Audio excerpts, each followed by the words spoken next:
अपने आप से हार मानने से पहले यह सुन लीजिए, अव्यवस्था को उपचार और संरचना में बदलना। क्या होगा अगर आपके मन का यह अराजकता भरा तूफान इस बात का प्रमाण न हो कि आप टूट रहे हैं, बल्कि इस बात का प्रमाण हो कि आपके भीतर का कोई घायल हिस्सा बेतहाशा ठीक होने की कोशिश कर रहा है? क्या होगा अगर आपकी थकान कमजोरी नहीं है? क्या होगा अगर आपका भ्रम असफलता नहीं है? क्या होगा अगर जिस अव्यवस्था से आप लड़ रहे हैं वह वास्तव में सुरक्षा, विश्राम और पुनर्स्थापन की पुकार है? कुछ क्षण मेरे साथ बने रहिए, क्योंकि जो आप अभी सुनने जा रहे हैं वह शायद वही हो जिसकी आपके थके हुए दिल को आज सबसे अधिक आवश्यकता है। जीवन में ऐसे मौसम आते हैं जब सब कुछ बहुत ज्यादा महसूस होने लगता है। सिर्फ कठिन नहीं, सिर्फ तनावपूर्ण नहीं, बल्कि अत्यधिक पीड़ादायक और भावनात्मक रूप से थका देने वाला। वह समय जब आप सुबह उठते ही थके हुए महसूस करते हैं। वह थकान जिसे नींद भी दूर नहीं कर सकती। वह थकान जो आपकी हड्डियों में, आपकी आंखों के पीछे, आपके सीने के भीतर बैठ जाती है। आप थके हुए सोते हैं और थके हुए ही जागते हैं। जब लोग देख रहे होते हैं तब आप मुस्कुराते हैं, लेकिन भीतर ऐसे तूफान उठ रहे होते हैं जिनके बारे में कोई नहीं जानता। आप संदेशों का उत्तर देते हैं, आप काम पर जाते हैं, आप परिवार के लिए उपस्थित रहते हैं, आप वह सब करते हैं जो करना आवश्यक है। लेकिन अंदर ही अंदर आपको लगता है कि आप धीरे धीरे बिखर रहे हैं।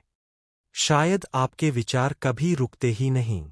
शायद आप लगातार भविष्य को लेकर चिंतित रहते हैं। शायद आप किसी ऐसी चीज का शोक मना रहे हैं जिससे आप कभी पूरी तरह उबर नहीं पाए। शायद आप ऐसी निराशाओं का बोझ उठा रहे हैं जिनके बारे में कोई नहीं जानता। या शायद आप बहुत लंबे समय से सिर्फ मजबूत बने हुए हैं। सबके लिए मजबूत, हर संकट में मजबूत, हर टूटे दिल के बाद मजबूत, हर असफलता के बाद मजबूत। और अब आपकी आत्मा धीरे से वह बात कह रही है जिसे आप सुनने से बच रहे थे। मैं यह सब अकेले नहीं उठा सकता। यदि आप अभी इसी जगह पर हैं, तो मैं चाहता हूं कि आप इसे अपने अस्तित्व के हर हिस्से से सुनें। आप असफल नहीं हो रहे हैं। आप कमजोर नहीं हैं। आप इतने टूटे हुए नहीं हैं कि ठीक न हो सकें। और आप निश्चित रूप से अपना मानसिक संतुलन नहीं खो रहे हैं। जो आप अनुभव कर रहे हैं वह शायद केवल इतना है कि आप उतना भावनात्मक बोझ उठा रहे हैं जितना आपका दिल कभी अकेले उठाने के लिए बना ही नहीं था। समस्या यह है कि अधिकांश लोग अराजकता को गलत समझते हैं। जब जीवन बिखर जाता है, हम मान लेते हैं कि कुछ गलत हो गया है। जब हमारी भावनाएं भारी हो जाती है, हम मान लेते हैं कि हम टूट रहे हैं। जब हमारा मन चिंताओं, डर, यादों और जिम्मेदारियों से भर जाता है, हम मान लेते हैं कि हम खराब हो चुके हैं। लेकिन अक्सर अराजकता कुछ और होती है। अराजकता अक्सर अनसुलझा दर्द होती है। अनसुनी भावनाएं, अनदेखी थकान, अधूरी जरूरतें, अनभरे घाव। यह हमेशा इस बात का संकेत नहीं होती कि आप गिर रहे हैं। कभी कभी यह संकेत होती है कि आपके भीतर के कुछ हिस्सों को बहुत लंबे समय तक नजरअंदाज किया गया है और अब वे ध्यान मांग रहे हैं। कल्पना कीजिए एक ऐसे कमरे की जिसे वर्षों से साफ नहीं किया गया। पहली नज़र में गंदगी समस्या लगती है, लेकिन गंदगी समस्या नहीं है। वह एक प्रमाण है। प्रमाण की उस जगह की देखभाल नहीं हुई। प्रमाण की ध्यान को टाल दिया गया। प्रमाण की पुनर्स्थापन की आवश्यकता है। आपका भावनात्मक जीवन भी इसी तरह काम करता है। चिंता, भ्रम, अत्यधिक दबाव, उदासी, भावनात्मक थकान, ये असफलता के संकेत नहीं हो सकते। ये संकेत हो सकते हैं आपके मन और दिल के संकेत जो कह रहे हैं, कृपया थोड़ा धीमे हो जाओ और मेरी ओर ध्यान दो। दुर्भाग्य से बहुत से लोग भावनात्मक अराजकता का जवाब खुद पर और अधिक कठोर होकर देते हैं। वे और ज्यादा मेहनत करते हैं। और ज्यादा काम करते हैं, और ज्यादा दिखावा करते हैं, और ज्यादा प्रदर्शन करते हैं। वे सोचते हैं कि यदि वे बस और मजबूत और तेज और उत्पादक और अनुशासित बन जाए तो सब ठीक हो जाएगा। लेकिन दबाव शायद ही कभी दर्द को ठीक करता है। दबाव अक्सर दर्द को छिपा देता है, और छिपा हुआ दर्द बाद में अराजकता पैदा करता है। यही कारण है कि इतने लोग खुद को फंसा हुआ महसूस करते हैं। वे भावनात्मक थकान को केवल प्रयास से ठीक करने की कोशिश करते हैं, लेकिन केवल प्रयास किसी घायल दिल को नहीं भर सकता। एक घायल दिल को सबसे पहले और अधिक दबाव नहीं चाहिए, उसे सुरक्षा चाहिए। वास्तविक सुरक्षा, भावनात्मक सुरक्षा, मनोवैज्ञानिक सुरक्षा, वह सुरक्षा जो आपको कुछ समय के लिए दिखावा करना बंद करने की अनुमति देती है। वह सुरक्षा जो आपको सच बोलने देती है कि आप कितना बोझ उठा रहे हैं। क्योंकि उपचार कभी दिखावे से शुरू नहीं होता, उपचार ईमानदारी से शुरू होता है। और शायद आज आप जो सबसे ईमानदार बात कह सकते हैं वह है, मैं थक गया हूं। आलसी नहीं, कमजोर नहीं, अयोग्य नहीं, सिर्फ थका हुआ। जीवित रहने से थका हुआ, चिंता करने से थका हुआ, उन बोझों को उठाने से थका हुआ जो किसी की कल्पना से कहीं अधिक भारी हो चुके हैं। और यदि यही आपकी सच्चाई है तो एक बात समझ लीजिए, आपको आज ही सब कुछ ठीक करने की आवश्यकता नहीं है। आपको इस सप्ताह अपनी पूरी जिंदगी की समस्या हल करने की आवश्यकता नहीं है। आपको उपचार शुरू करने से पहले सारे उत्तर जानने की आवश्यकता नहीं है। आपको कुछ अधिक कोमल चाहिए, कुछ अधिक दयालु। आपको संरचना चाहिए, लेकिन वह नहीं जिसके बारे में लोग आमतौर पर बात करते हैं। कठोर दिनचर्या नहीं, असंभव अपेक्षाएं नहीं। क्या करना चाहिए कि एक और सूची नहीं। आपको उपचार देने वाली संरचना चाहिए, वह संरचना जो तब आपको संभाले जब आपके पास खुद को संभालने की शक्ति न हो। क्योंकि अपने सर्वोत्तम रूप में संरचना नियंत्रण नहीं होती, वह देखभाल होती है। एक टूटी हुई हड्डी पर लगे प्लास्टर के बारे में सोचिए।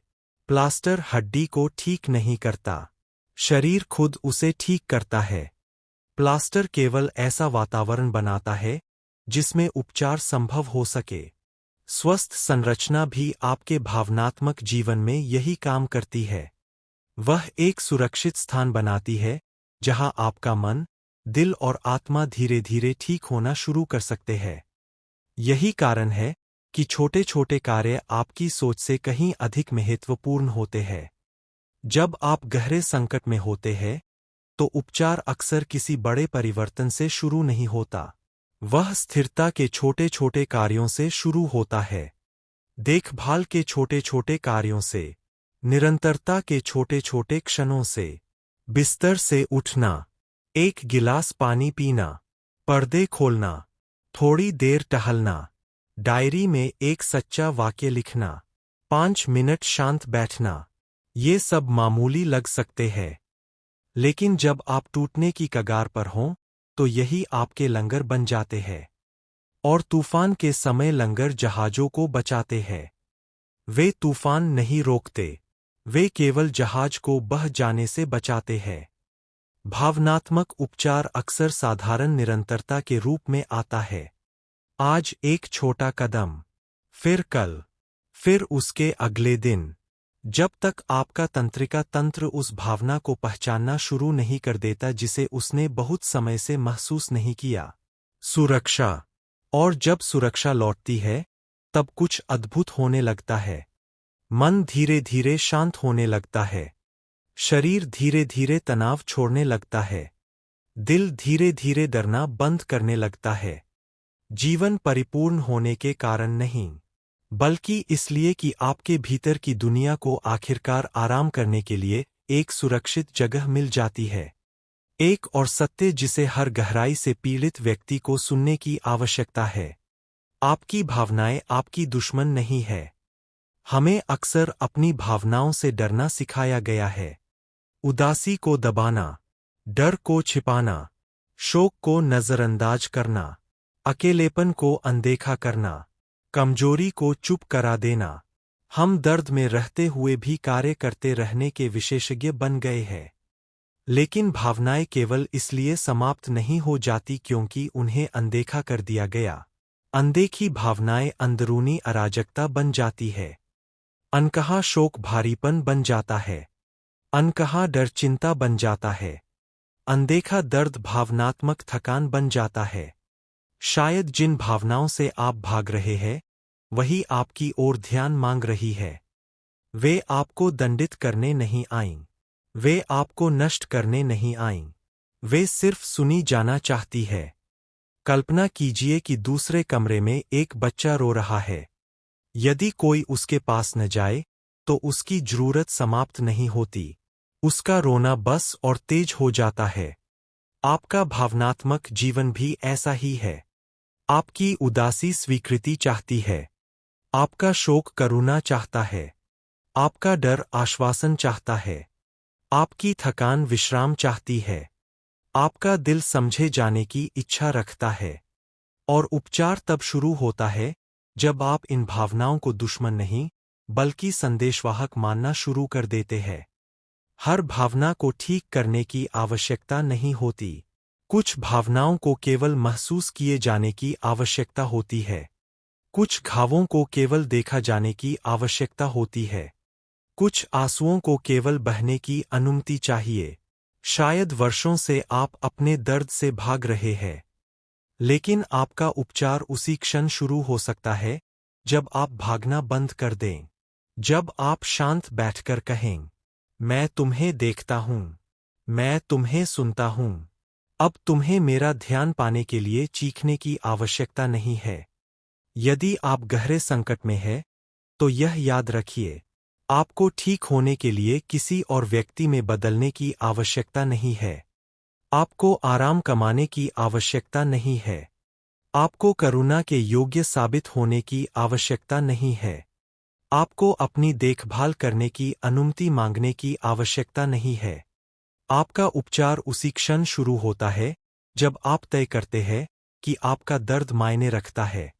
आपका दिल मायने रखता है। आपका भावनात्मक स्वास्थ्य मायने रखता है। और शायद आज यह पूछने के बजाय, मैं अपनी पूरी जिंदगी कैसे ठीक करूं, कुछ अधिक कोमल पूछिए। कुछ अधिक दयालु, कुछ अधिक उपचारकारी पूछिए, आज मैं ऐसा कौन सा एक छोटा काम कर सकता हूं जिससे मेरे दिल को सुरक्षा महसूस हो। शायद वह टहलना हो। शायद आराम करना हो। शायद रो लेना हो। शायद प्रार्थना करना हो। शायद मदद मांगना हो।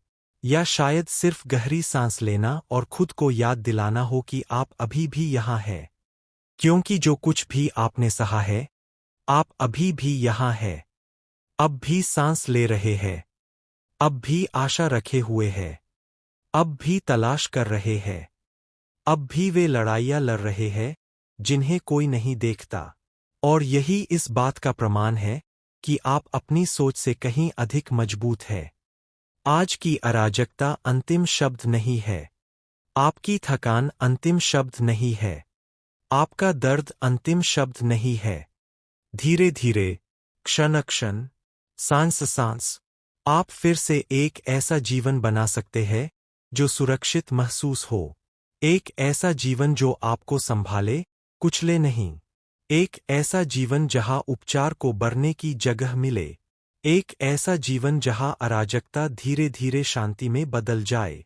और यह सब एक सत्य से शुरू होता है। आपको अब सब कुछ अकेले उठाने की आवश्यकता नहीं है।